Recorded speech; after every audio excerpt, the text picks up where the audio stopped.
Et puis, les violences armées multiplient les violations des droits humains en Ituri.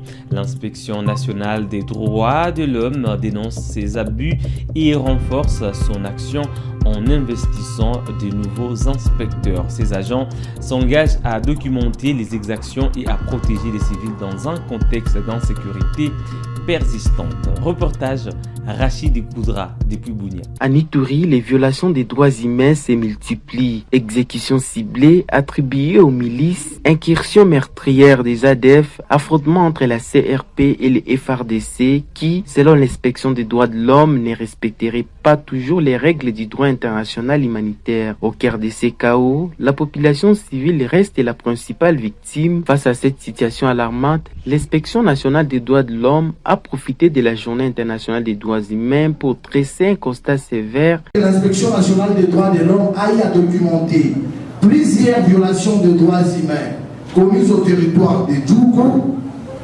notamment à Iga Barrière, mais aussi à Katoto. Ces violations de droits humains sont commises généralement par le milicien CRP, mais aussi par nos veillants militaires FARDC. Et a appelé ensuite les forces en présence au strict respect des droits fondamentaux. Aux autorités politico-administratives de bien vouloir respecter les droits humains. Notre souhait est que les droits humains soient respectés en Ituri, soient une réalité, pas un mythe.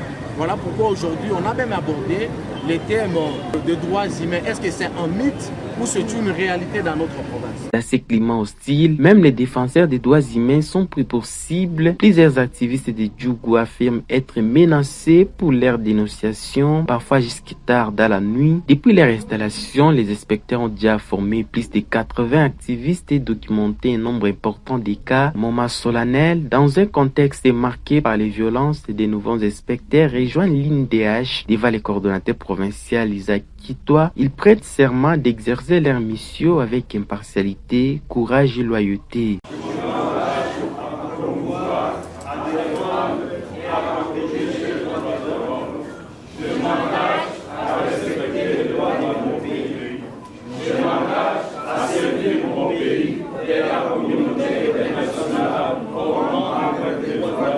Isaac Kitoa procède ensuite à la remise des insignes symboliques d'autorité morale et des responsabilités, marquant officiellement l'entrée à fonction de ces nouveaux défenseurs des droits humains.